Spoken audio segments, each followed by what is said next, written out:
देखो corn law, कौन सा? कार्नेला।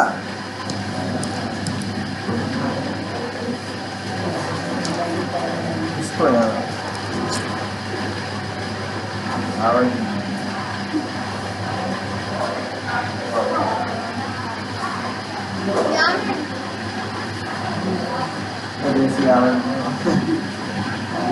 देखो कॉर्न लॉ हमने पढ़ा है। कॉर्न लॉ क्या था?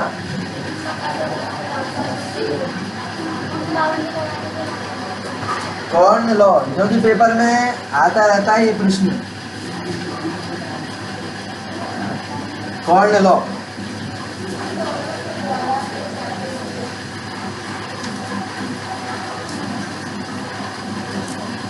ट्रेन में बड़े भूस्वामियों के दबाव में आकर मक्का की आयात पे पाबंदी लगाना क्या कहलाता है? ट्रेन में बड़े भूस्वामी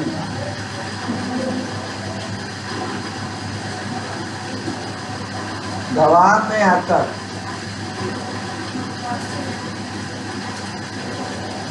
मक्का के आयात पर पाबंदी लगा।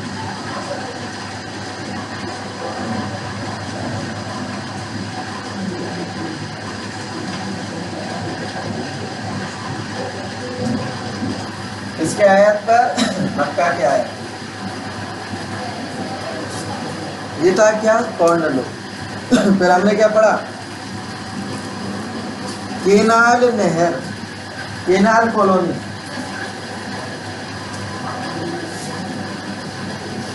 केनाल कॉलोनी क्या है? केनाल कॉलोनी हिंदी में या किसे कहते हैं? नहर बस्ती। अभी कहाँ थी नहर बस्ती? पंजाब बयान में स्नान। क्यों? क्योंकि पंजाब में क्या था? अर्ध रेगिस्तानी जमीन थी। ये पेपर में आते रहते हैं, याद करना है। तुम में से कौन कौन पढ़ रहा है मुझे बताओ। कितने याद कर लिया? हमारे 2 पार्ट हो गए। कितने याद है? किस पे याद है 2 पार्ट? हाँ आयुष कितने पार्ट याद है? 2। दूसरा कौन करेगा? कब? ये 4 किताब और है अभी। तुम मैं सोच रहे हो कि वो यूं ही हो जाएंगी। कितने याद है? वही 9वीं जैसा हाल है। बैठे रहना फिर 50% बनेगी तेरा, वही 50 के आसपास मुश्किल से। तुम्हारा कितना है?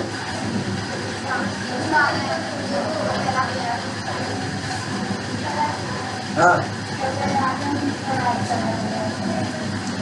हालत गंभीर चल रही है। हम लोग सोच रहे हो कि आराम से कर लेंगे। जितना पढ़ा दे उसको यहाँ पे याद करना, घर पे जाके आराम से। पता नहीं होता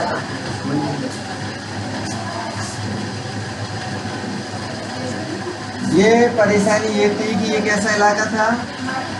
अर्ध रेगिस्तानी। अब इस अर्ध रेगिस्तानी को जो भूमि थी उसको क्या बनाना था? पड़ती भूमि। तो पड़ती भूमि बनाने के लिए क्या किया? नहरों का जाल बिछाया। किसका जाल बिछाया? नहरों का जाल बिछाया। और उसको क्या नाम दिया गया? Canal colony. छोटे प्रश्न है, कभी भी पूछ लो। ये तो वही आपकी क्या छोटे प्रश्न।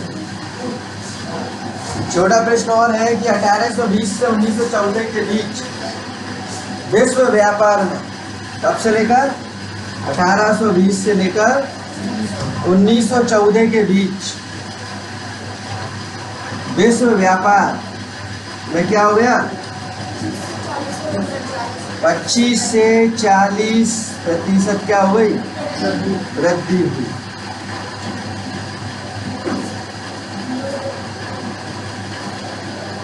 और इस व्यापार में 60% हिस्सा किसका था? गेहूं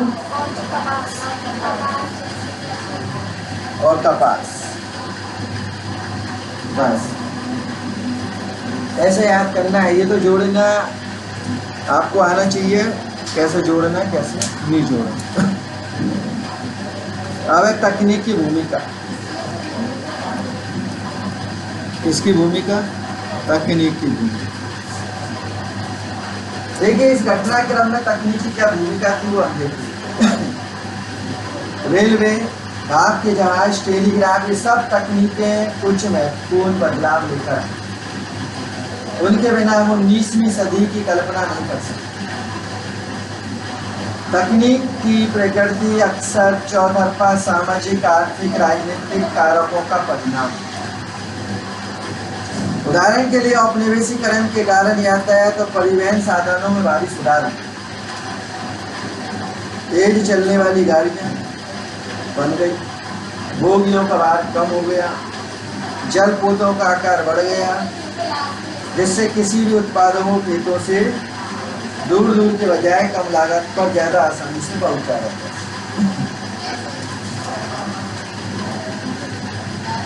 मांस उत्पादों के व्यापार से इस प्रक्रिया का अच्छा अंदाजा मिला। 1870 के दशक तक अमेरिका से यूरोप को मांस का निर्यात नहीं किया जाता। उस समय केवल जिंदा जानवरों को भेजा जाता। बहुत सारे जानवर लंबे सफर में मर जाते थे या बीमार पड़ जाते थे। बहुतों का वजन गिर जाया करता था, वे खाने के लायक नहीं रहे। इस वजह से मांस खाना ही महंगा सौदा और यूरोप के गरीबों की पहुंच से बाहर। दूसरी तरफ ऊंची कीमतों के कारण भी इसकी मांग और उत्पादन कम रहता। लेकिन जैसी नई तकनीक आई, नई तकनीक क्या थी? पानी के जहाजों में रेफ्रिजरेशन की तकनीक स्थापित, जिससे जल्दी खराब होने वाली चीजों को लंबी यात्राओं पर ले जाए। इसके बाद तो जानवरों को यात्रा से पहले ही मारा जाने लगा। अमेरिका, न्यूजीलैंड, ऑस्ट्रेलिया, सभी जगह पर और जानवर नहीं जा रहे, अब उनका मांस जा रहा है यूरोप। इससे क्या, समुद्री यात्रा में जो खर्चा था वो कम हो गया, मांस के दाम गिर गए और लोगों को अच्छा खाना मिल गया। उनके पास पहले से पालू और ब्लेड होते थे, अब बहुत सारे लोगों के भोजन में मांसाहार भी शामिल हो गया। इस तरह शांति स्थापित हो गई। ये चीज आपने देख ली। तकनीक की वजह से क्या हो गया? तकनीक की वजह से सारे काम, सारी मुश्किलें आसान। अभी हम चीजें क्यों पढ़ रहे हैं? क्योंकि कहीं से भी कभी भी वो कोई सा भी प्रश्न बना सकता है। प्रश्न बन गया कि कब तक मांस का निर्यात नहीं किया जाता? कब तक बता? अमेरिका से यूरोप को 1870 के दशक तक। अब तक क्या नहीं होता था? मांस का निर्यात। कहाँ से? अमेरिका से यूरोप।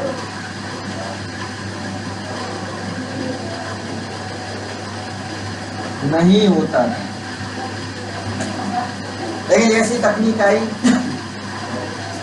वो तकनीक के कारण, वो तकनीक क्या थी?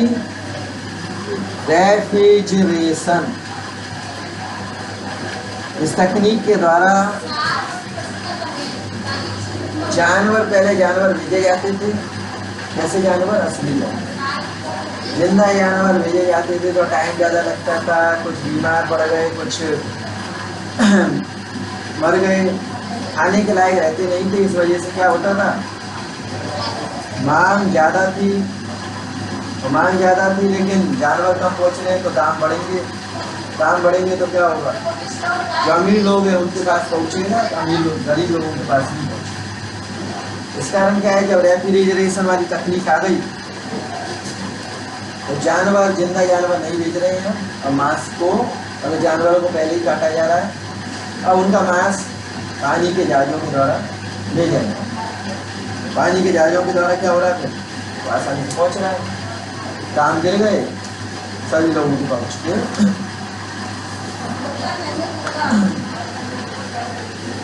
19वीं सदी के आखिर में उपनिवेशवाद। 19वीं शताब्दी के आखिरी दशकों में व्यापार बढ़ा और बाजार तेजी से फैलने लगे।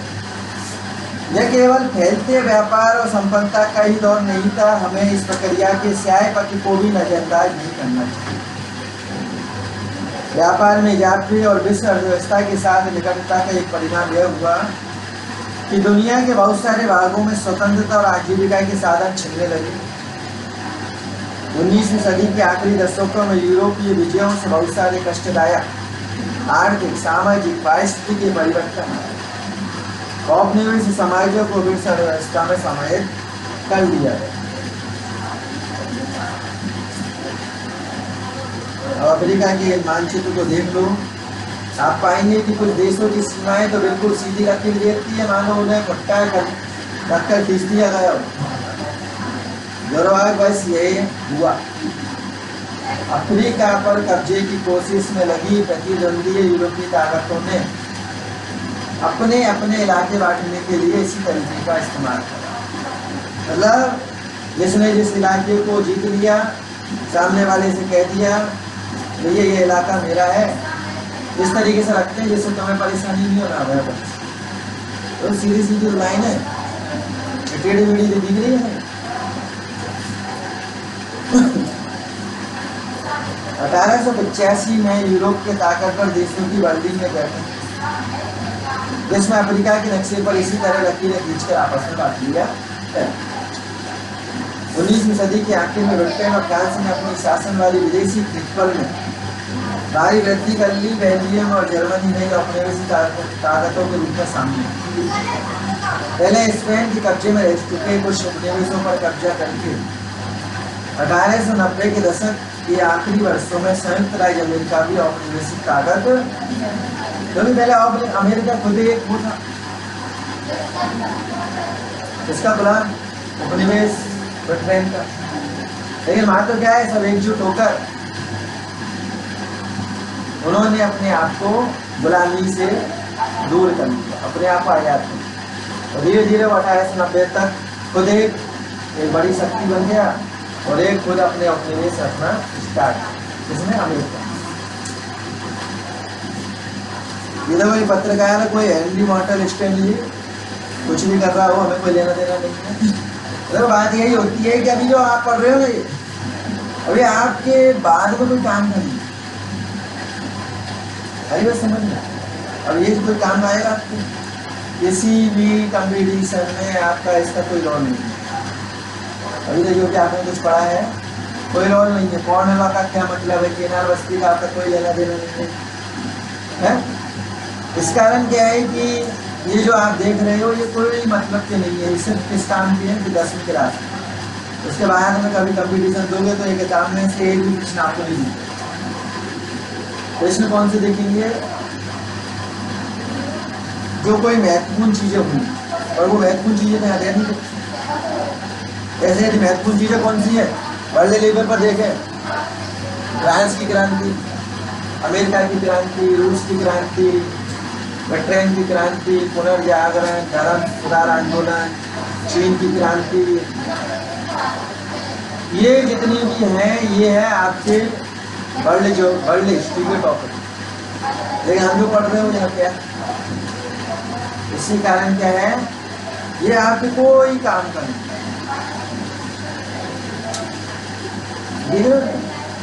इस कारण आपका मन नहीं लगता है, आप सोच रहे हैं हम क्या पढ़ रहे हैं, हम क्या पढ़ रहे हैं। ना तो आप कुछ सीख रहे हो और ना ही आप कुछ समझ पा रहे हो, क्योंकि इससे कोई आपकी जिंदगी पर कोई असर पड़ने वाला नहीं, और ना ही कोई पढ़ाई में कोई फायदा देने वाला है। तो दे रहे हैं अभी तक हमने पढ़ाई कोई मतलब है, और ना वेटरन होगा, हमें क्या लेने देना होगा। कैनाल कॉलोनी बची तो हम क्या करें, कोई मतलब नहीं। अब एक बीमारी आ गई, कौन सी बीमारी? Render paste. यहाँ से प्रश्न बनेगा, यहाँ से प्रश्न बनेगा। क्या बनेगा वो देखो, रेंडर पेस्ट या मवेशी प्लेग, मतलब जानवरों में होने वाली एक बीमारी, रेंडर पेस्ट या मवेशी प्लेग। याद क्या करना है इसके अंदर बोले, अफ्रीका में 1890 के दशक में यह बीमारी फैली। तो ये पता लगा कि ये बीमारी कब फैली? 1890 के दशक। कहाँ पर फैली? दो चीजें यहाँ पेपर में ऐसी आएगा, कहाँ फैली, कब फैली। मवेशियों में प्लेग की तरह फैलने वाली इस बीमारी से लोगों की आजीविका और स्थानीय अर्थव्यवस्था पर गहरा असर पड़ा। यह इस बात का अच्छा उदाहरण है कि औपनिवेशिक समाजों पर यूरोपीय साम्राज्यवादी ताकतों के प्रभाव से बड़े पैमाने पर क्या असर। इस उदाहरण से पता चलता है कि हमलों और विजयों के इस युग में दुर्घटनावश फैल गई मवेशियों की बीमारी में भी हजारों लोगों का जीवन भाग्य बदल कर और एक दुनिया को नहीं सकल। प्राचीन काल में अफ्रीका में जमीन की कोई कमी नहीं, जबकि आबादी बहुत कम। सदियों तक अफ्रीकियों की जिंदगी इन्हीं पालतू पशुओं के सहारे और जमीन के सहारे चलती। पैसे और वेतन पर काम करने का तो कोई चलन था नहीं। लेकिन 19वीं सदी के आखिर में अफ्रीका में ऐसे उपभोक्ता सामान बहुत कम थे जिन्हें वेतन के पैसे से खरीदा। अगर आप अफ्रीका के किसान होते और आपके पास जमीन और पालतू जानवर होते तो वहाँ कोई कमी नहीं होती, क्योंकि वहाँ तो जमीन की कोई कमी नहीं है। जहाँ मर्जी वहाँ रहो, जहाँ मर्जी वहाँ खेती करो। लेकिन 19वीं सदी के आखिर में यूरोपीय ताकतें अफ्रीका के विशाल भूक्षेत्र और खनिज भंडारों को देखकर आकर्षित हुई। अफ्रीका में वे आकर्षित क्यों हुई? क्योंकि यहाँ पर क्या था? विशाल भूक्षेत्र, विशाल भूक्षेत्र और क्या था? खनिजों के खनिज भंडार। इनको देखकर कौन आकर्षित हुई? यूरोपीय शक्तियां आकर्षित हुई। क्या हो गई? आकर्षित। अब क्या होता है? अब यूरोपीय लोग अफ्रीका में बागानी खेती करने लगे। अब अफ्रीका में ये लोग क्या कर रहे हैं? बागानी खेती। कौन कर रहे हैं? ये लोग। खदानों का दोहन करना चाहते थे ताकि उन्हें वापस यूरोप ले जाए। लेकिन वह एक ऐसी समस्या पेश आई जिसकी उन्हें उम्मीद है। लोग तनख्वाह पर काम नहीं करना चाहते। मजदूरों की बढ़ती और उन्हें आसपास रोके रखने के लिए मालिकों ने बहुत सारे हथकंडे अपनाए। बात बनी नहीं। उन पर भारी भरकम कर लाद लिए। वही व्यवस्था चल रही है और इंडिया में चल रही है। उन पर भारी भरकम कर ला दी गई, जिनका भुगतान केवल तभी किया जाता है जब वे खदानों में काम करने के लिए राजी हो जाए। काश्तकारों को उनकी जमीन से हटाने के लिए उत्तराधिकारी कानून भी बदल दिए। नई व्यवस्था ये थी कि अब परिवार के केवल एक ही सदस्य को पैतृक संपत्ति मिलेगी। इस कानून के जरिए परिवार के बाकी लोगों को श्रम बाजार में धकेलने का प्रयास किया जाता है। खान कर्मियों को बाड़ों में बंद कर दिया गया। घूमने फिरने पर पाबंदी लगा दी। जैसे वो पिक्चर देखी थी, कौन सी देखी? KGF। तो ऐसे KGF वाली सिस्टम यही था। वहाँ पर क्या है कि खदान के आसपास ही उनको रहने दिया गया और कहीं भी आगे आ नहीं सकते। वही सिस्टम यहाँ था। तभी वहाँ रेंडर पेस्ट नामक विनाशकारी पशु रोग फैल गया। जब वो इन चीज़ों को कर रहे थे, कौन यूरोपीय शक्तियाँ, बागानी खेती, खनिज भंडारों का दोहन, तो वहाँ कौन सी बीमारी फैल गई? रिंडरपेस्ट नाम। और रिंडरपेस्ट क्या है? मवेशी प्लेग। क्या होता है इसमें? और यहाँ से अंडरलाइन कर लो, ये पूरा पैराग्राफ ये दिख रहा है ना आपका, ये पूरा पैराग्राफ आपका क्या है? एक प्रश्न। कौन सा प्रश्न? रिंडरपेस्ट नामक बीमारी को बताओ। इसी रेंडर पे ये पूरे पैराग्राफ में पूरे प्रश्न आएंगे, छोटे बड़े जो भी है। लो, अफ्रीका में रिंडरपेस्ट नाम की बीमारी सबसे पहले 1880 के दशक में, तब आखिरी सालों में दिखाई दी। मतलब वही 1890 आ गया, लेकिन आपको ये भी ध्यान रखना है कि कब दिखाई दी?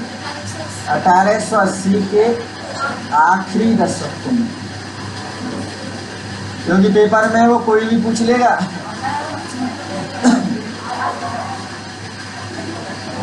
इस कारण दोनों चीजें आ जाए।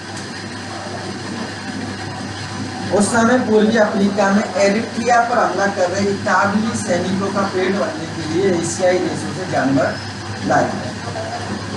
यह बीमारी ब्रिटिश आधिपत्य वाले एशियाई देशों से आए उन्हीं जानवरों के जरिए पहुंची। अब ये जो बीमारी थी वो कहाँ पर कैसे पहुंची?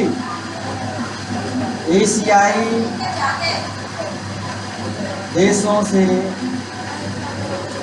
जानवरों के द्वारा लाए गए जानवरों के द्वारा। किसके लिए लाए गए थे ये? किसके लिए लाए गए? सैनिकों का पेट भरना। पेट भरने के लिए कौन से सैनिक थे? इतालवी सैनिक।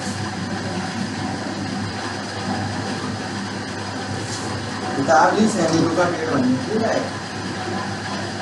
ये बीमारी इनके द्वारा फैली। अफ्रीका के पूर्वी हिस्से से महाद्वीप में दाखिल होने वाली बीमारी जंगल की आग की तरह पूरे पश्चिमी अफ्रीका की तरफ बढ़ी और 1892 में ये अफ्रीका के अटलांटिक तट पर पहुंच गई। 5 साल बाद ये केप पर भी पहुंच गई। रिंडरपेस्ट ने अपने रास्ते में आने वाले जितने भी जानवर थे सभी को मजा दे दिया, सभी सो गए। फसलों के खत्म हो जाने से तो मजा ही मजा होता। मजा क्या हो गया? जो रोजी रोटी के साधन थे उनकी वो खत्म हो गए। अब खाना तो है, तो सामने वाले की बात माननी पड़ेगी। अपनी सत्ता को मजबूत करने और अफ्रीकियों को श्रम बाजार में खदेड़ने के लिए बागान मालिक, खान मालिक, सरकार ने बचे कुचे पशुओं को भी अपने कब्जे में कर लिया। अब उनको मजबूरन आ जाना पड़ेगा काम करने के लिए जाना। बचे कुचे पशु संसाधनों पर कब्जे से यूरोपीय उपनिवेशकारों को पूरे अफ्रीका को जीतना और उसको गुलाम बनाने का वैश्विक मौका मिला था। पहले वे मना कर रहे थे क्योंकि पहले उनके पास सब कुछ था, लेकिन अब उनकी खुद की परेशानियां सामने आई इस बीमारी में, और इस बीमारी ने उनको गुलाम बना दिया। तो ये तो कहानी थी किसकी? अफ्रीका के गुलाम बनने की। वो भी किस वजह से? सिर्फ एक बीमारी में जो पशुओं में पहले ही रिंडरपेस्ट, उस बीमारी ने क्या कर दिया? और पूरे अफ्रीका को गुलाम बना। एक छोटी चीज है। अगला है भारत में अनुबंधित श्रमिकों का जाना। बड़ा पाठ है, चल पाठ खत्म होने का नाम नहीं।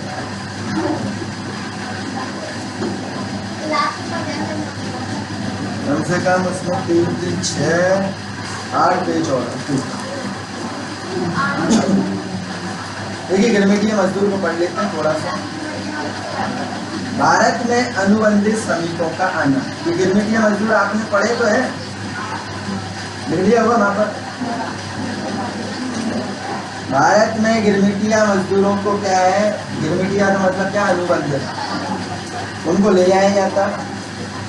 ये तेज आर्थिक वृद्धि के साथ साथ जनता के कष्टों में वृद्धि थी, आय में वृद्धि थी कुछ लोगों की, कहीं गरीबी थी, कहीं तकनीकी प्रगति थी और कहीं नए रूपों का इजाद। 19वीं सदी में भारत और चीन के लाखों मजदूरों बागान, खदान, सड़क, रेलवे परियोजना आदि काम के लिए दूसरे देशों में ले जाए। अब इनको क्या एक एग्रीमेंट के तहत ले जाया जाता है, वो एग्रीमेंट को क्या कहते हैं, गिरमिट।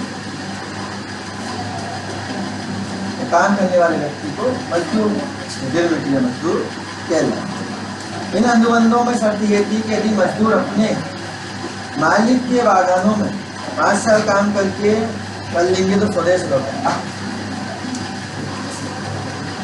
गिरमिटिया क्या मतलब है, गिरमिटिया का अनुबंधित।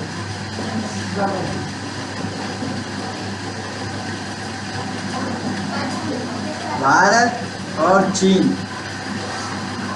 के लोगों को काम के लिए, कितने साल काम के लिए, 5 साल काम, दूसरे देशों में ले जाएगा और उनको क्या है, काम करवाया यहाँ पर बागान।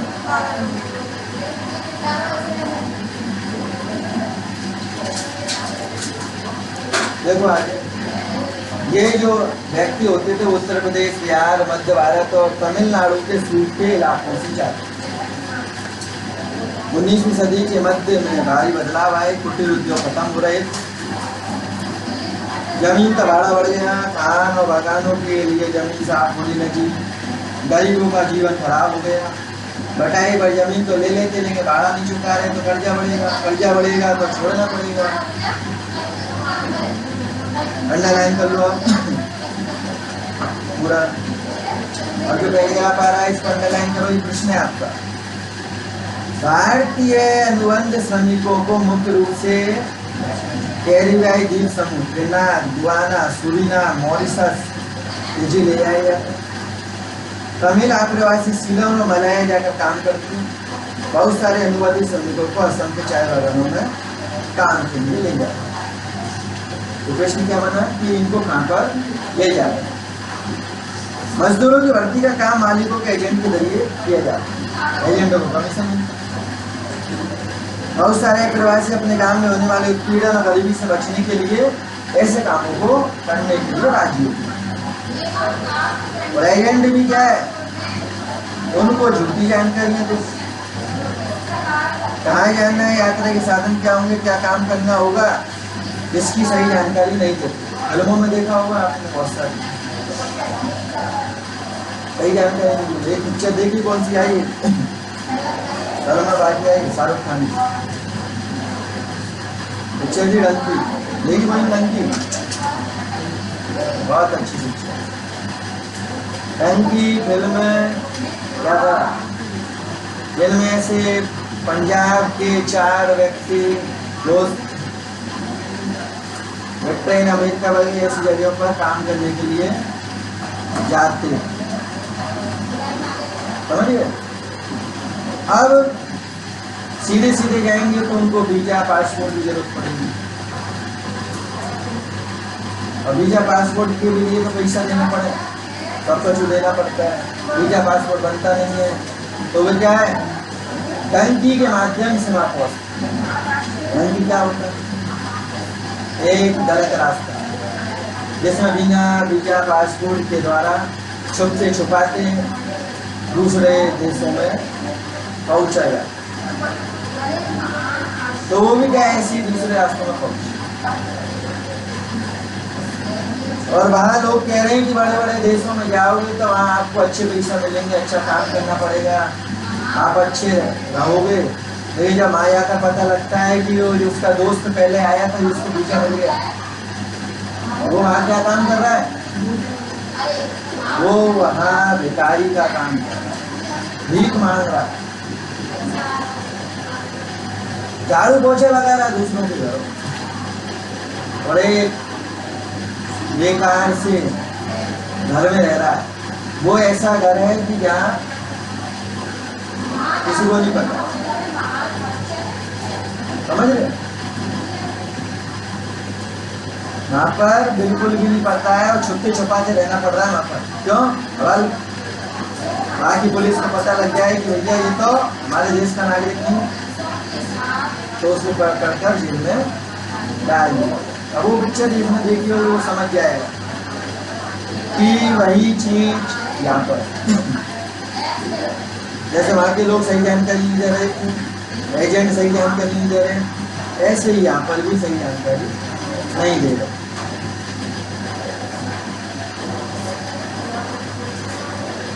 बहुत सारे प्रवासियों को यह भी नहीं बताया जाता कि उन्हें लंबी समुद्री यात्रा करनी है, और अगर कोई मजदूर अनुबंध के लिए राजी नहीं होता तो एजेंट उसका अपहरण कर लेता।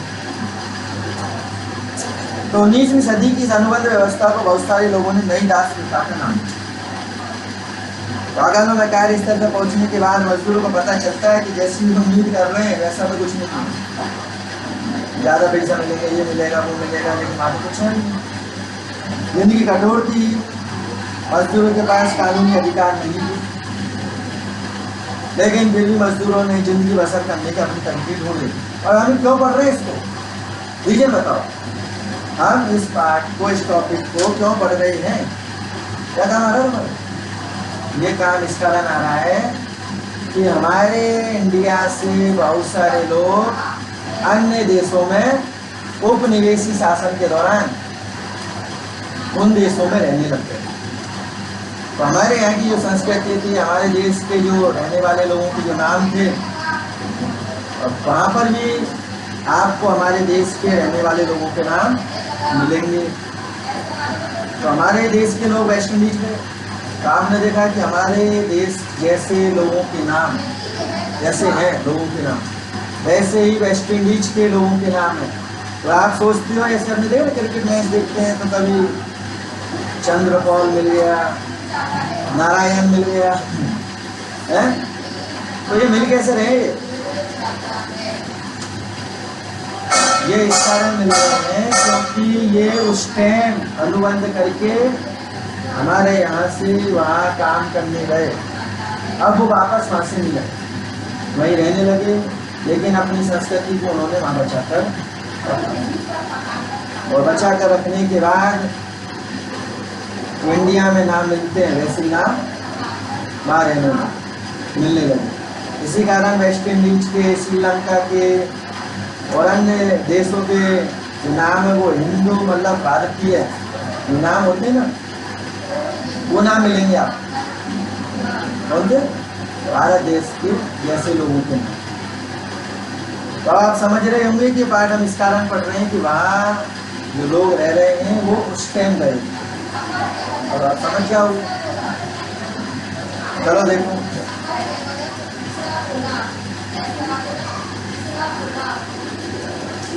बहुत सारे तो भागकर जंगलों में चले, अगर ऐसे मजदूरों को पकड़ लिया जाता और बारिश आ जाती। पुरानी नई संस्कृति का सम्मिश्रण हो गया। त्रिनाद में मुहर्रम के सालाना जुलूस को एक विशाल उत्सवी मेले का रूप दिया। अंडरलाइन कर लेंगे इसको। इस मेले का नाम क्या रखा गया? हुसैन, इमाम हुसैन के नाम। उसमें सभी धर्मों और नस्लों के मजदूर हिस्सा लेते थे, और रास्ताफारियनवाद नामक विद्रोही धर्म में भी भारतीय प्रवासी कैरेबियाई समूह के बीच की झलक देखने को मिली। आगे वाली भी याद करना। अगला है वो प्रश्न। त्रिनाद गुयाना में मशहूर शकिनी म्यूजिक, इसने भी भारतीय प्रवासी को पहुंचने के बाद कई रचनात्मक अभिव्यक्तियों का एक उदाहरण देखने को मिला।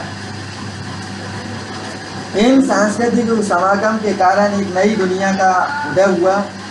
यह ऐसी प्रक्रिया थी जिसमें अलग अलग स्थानों की चीजें आपस में घुल मिल गई और उनकी मूल पहचान और विशिष्टताएं गुम हो गई और एक नया रूप सामने आ गया। तत्पश्चात अनुबंधित श्रमिक अनुबंध समाप्त होने के बाद वे नहीं लौटे, और उन्हीं जगहों पर रहे। तो मैंने अभी आपको बताया ना कि वो वहाँ से वापस नहीं आए, वहीं रहने लगे, तो अपनी संस्कृति को उन्होंने वहाँ पर बसा लिया। जो वापस लौटे उनमें से अधिकांश कुछ समय बिताकर फिर से नए ठिकाने पर वापस चले। इस कारण इन देशों में भारतीय मूल के लोगों की संख्या ज़्यादा हो गई। क्या आपने नोबेल पुरस्कार विजेता साहित्यकार V.S. नायपॉल का नाम सुना? आपने वेस्ट इंडीज के क्रिकेट खिलाड़ी शिव नरेन चंद्रपॉल, राम नरेश शर्मन आदि का नाम सुना है? तो आपको ये लगा है कि भारतीय नाम जैसे? इसकी वजह यही थी कि भारत से नए अनुबंधित मजदूरों के क्या हैं, वंशज हैं। समझ में आ गई? इस कारण हमने इसको पढ़ा है। 20वीं सदी के शुरुआती सालों में हमारे देश के राष्ट्रवादी नेता इस प्रथा का विरोध करने लगे, क्योंकि ये अपमानजनक और क्रूर व्यवस्था थी। इसके दबाव के कारण 1921 में इसको खत्म कर दिया। ये जो गिरमिटिया है अनुबंध, इसका खत्म हुआ, ये 1921 में समाप्त कर दिया। लेकिन इसके बाद भी जो यहाँ से गए थे वो वहीं रहने लगे।